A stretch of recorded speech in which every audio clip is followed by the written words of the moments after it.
Did you really think I wouldn't know? You have a week? 7 days? Not a single conversation with a man, or I guarantee you'll regret filing that motion. The motion was my attempt to get back the $15,000 he owed me from the condo deposit. Money he'd spent on a stupid antique watch right before I left. He didn't just threaten, he dictated my life, even from a distance. The chilling part wasn't the threat itself, it was the detail. I had been at the bank for 45 minutes that morning, dealing with my advisor, Robert, who was maybe 5'6" and wore a tie perpetually crooked. Ryan knew. Ryan was watching. He always knew. And the knowledge of his ever-present surveillance was a cage I couldn't see but could always feel. I'm Emily, 30 years old, and for the last 5 years of my life, I existed under the delusion of a 34-year-old control freak named Ryan. He wasn't violent in the way you see in movies. No punches, no bruises. His specialty was psychological chokeholds. Leaving him was supposed to be the end of the fear, but it was just the beginning of the stalking. The first major incident was 6 months before I left. I dared to go out for drinks with my female colleagues, and a bartender, totally innocently, gave me his number written on the back of the receipt. Ryan found the crumpled paper in my purse the next morning. He didn't yell. He just went silent for 3 days, and when he finally spoke,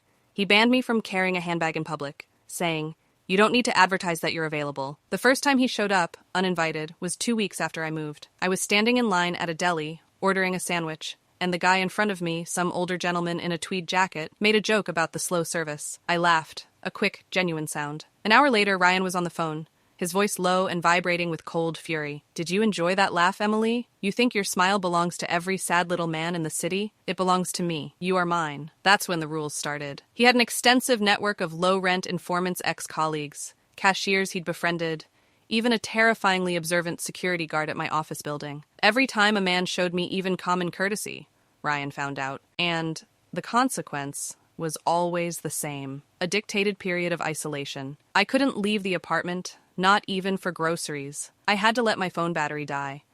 It was a week-long, emotional, solitary confinement, designed to teach me that my independence was conditional. During those weeks, the silence was deafening. I'd stand by the window, feeling like a ghost, counting the cars. I had to use an old-fashioned pay-as-you-go flip phone to call my elderly neighbor, Mrs. Davis, who was 78, to drop off groceries outside my door because I was too terrified to step outside and risk failing Ryan's test. The humiliation was crushing.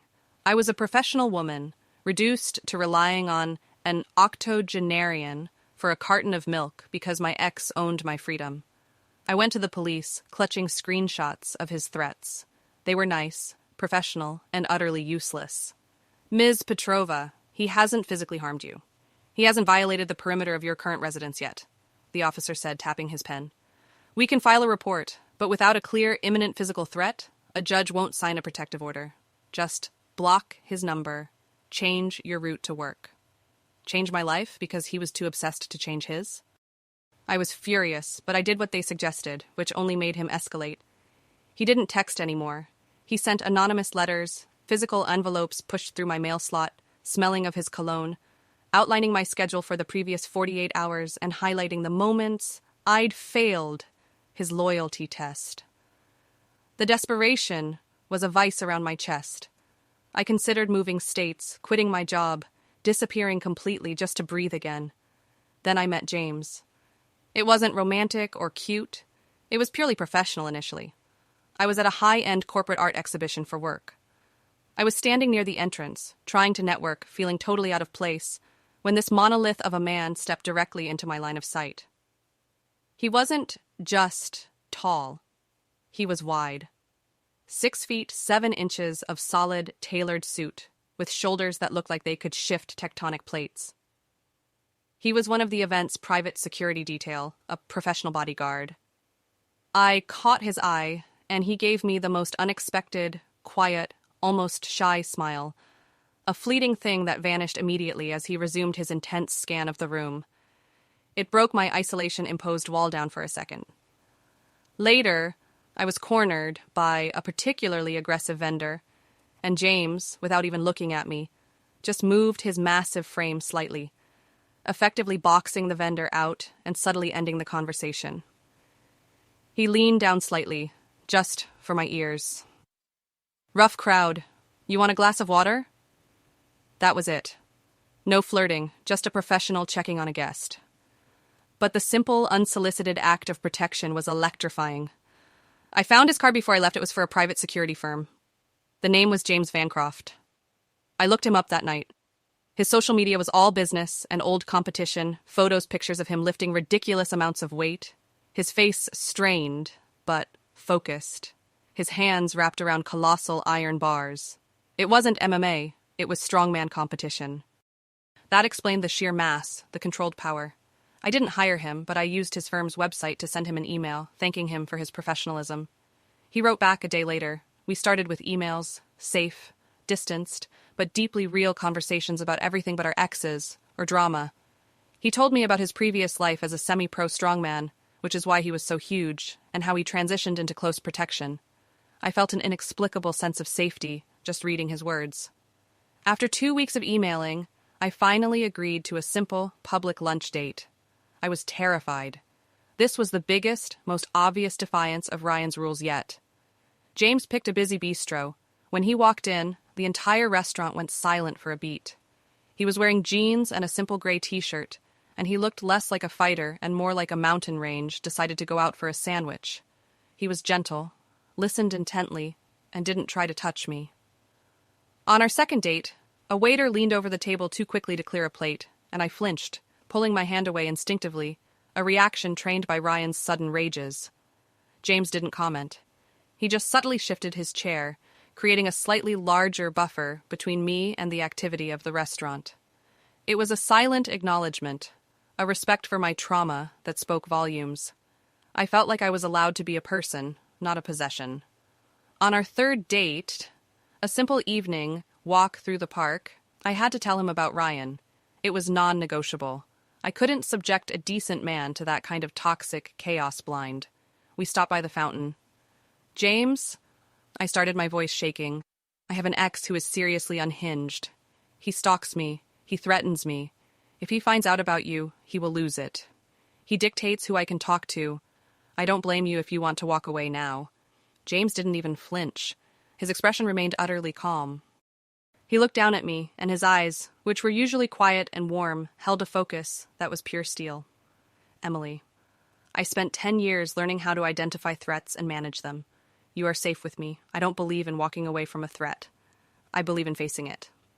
What is his name? I told him. Ryan Holmes, real estate, lives in the East End. And you said he wants $15,000? James asked. I nodded, ashamed. Good, we'll get that back for you. Now, tell me what you want for dinner. Because he doesn't get to dictate my appetite.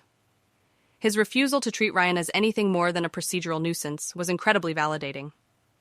The fallout came the next morning, exactly as predicted. Ryan didn't write a letter, he was too fast this time. He somehow got hold of James's work number, the firm's main line, and called repeatedly until he got a hold of James. I was actually in James's small functional office downtown, waiting for him to finish a call with a client, when Ryan got through. I saw the call come up, unknown, blocked, and watched James's jaw tighten infinitesimally. He excused himself, walked into the hallway, and took the call. I could hear Ryan's voice, not the words, but the sheer volume and frantic, hysterical pitch even through the thick, closed door. It was a terrifying, familiar sound that made me want to curl up and vanish. James told me the story later, standing in my small living room, making a huge mug of tea seem like a delicate doll's cup in his hands. He started screaming the moment I picked up, James said, his voice flat, mimicking Ryan's frantic energy. Who the hell are you? You think you can take what's mine? I know who you are. I know what you do. You're just a hired gun. You step away from her now, or I'm going to make sure your career burns down around you. She belongs to me. She is my property. He used that word property. I felt sick, bracing for the standard meltdown, the usual retreat. Instead, James just took a slow sip of his tea and looked directly at me. I let him finish. I didn't interrupt. I just listened to the whole pathetic, screaming mess, and then I spoke. He paused, his eyes holding mine, making sure I understood the gravitas of what he was saying. He set the mug down, and the sound of the porcelain hitting the coaster felt deafening. I told him 3 things, Emily. First, I told him my name. I told him my full legal name, the name of my company, and my exact height and weight, just so he knew exactly who he was threatening. I needed him to understand this wasn't an anonymous phone game, it was a liability. Second, I told him that the woman he was referring to was currently sitting in front of me, perfectly free, and was under my personal, not professional, protection. And third, James's voice dropped, becoming an impossibly low, guttural rumble, like the sound of a closing bank vault. I told him that the next time he contacts me, texts you, or appears within 500 feet of you, I would ensure he spends the next 2 weeks learning how to use a straw, because his jaw would need wiring shut. I did not raise my voice once. He hung up immediately. He realized in that moment that he was yelling at something much harder than he was. It was the most beautiful thing I had ever heard. Not the threat of violence, but the sheer, unshakable certainty in his voice. Ryan's power had always been in controlling the narrative, in being the biggest, loudest, scariest voice in the room. James, without ever getting emotional or frantic, simply demonstrated a level of calm, tangible control that Ryan had never possessed. Ryan was a house of cards. James was granite. The silence that followed was unnerving. For an entire week, nothing. No texts, no letters, no strange cars following me. The absence of Ryan was more terrifying than his presence had been. I kept checking my windows, waiting for the other shoe to drop. I even tried testing the boundaries. I drove to a busy public cafe, sat outside with a book, and ordered a complicated latte. I forced myself to sit there for 90 minutes, convinced that Ryan's informants would spot me, the text would follow, the week of isolation would start. But nothing happened. The world was just normal.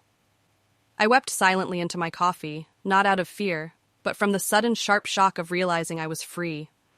James, meanwhile, was the calm center of my storm. He came to my apartment every evening, watched a movie, and just sat there, his massive presence filling the tiny space. And I slept better than I had in years. On the 8th day, Ryan made his final, desperate move. He didn't come to my apartment. He came to James's office building downtown, trying to make a scene at the front desk, demanding to speak to the thug who thinks he's a hero. He was clearly trying to intimidate the staff and embarrass James, a classic Ryan power play. But James had anticipated this. He wasn't even in the building. He had alerted his partners, who were less gentle than he was. Ryan was met by 2 of James's colleagues, both former military, just as huge and unsmiling as James, and an attorney. The attorney served Ryan with a temporary ex parte restraining order based on the dozens of threatening texts and his final recorded call to James's office line. James had instructed his receptionist to record the entire interaction when Ryan came into the lobby, including Ryan's loud, aggressive tirade, which provided the final piece of evidence they needed for the judge. Ryan, stripped of his ability to posture and surrounded by men who could easily crush him, folded. He screamed, he blustered, and then he was escorted off the property by uniformed police who had been called in advance by James's legal team. He looked small and pathetic, being led away in cuffs, yelling something about getting his lawyer.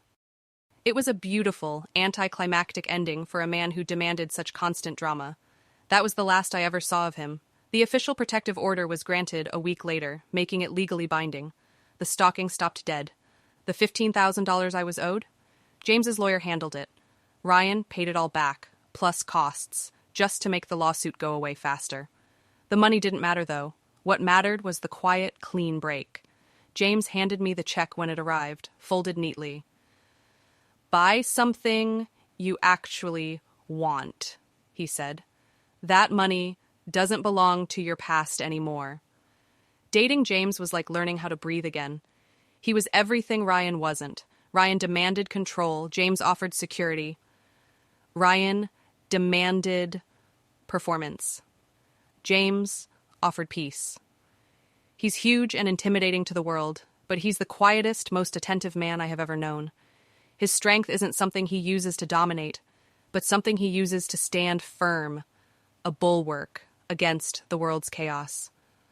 For the first time, I can talk to a barista, smile at a colleague, or laugh at a joke in a busy street without my stomach dropping out. Ryan's voice is gone from my head.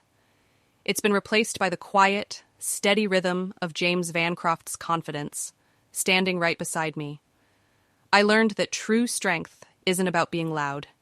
It's about being absolutely, unequivocally immovable. And now, I'm finally living a life that is truly mine, 7 days a week, protected by a man who taught me that sometimes the biggest protectors are also the gentlest souls. We're planning a trip to Italy next month. I bought a low-cut dress for the first time in years. I'm not looking over my shoulder anymore. I'm looking forward.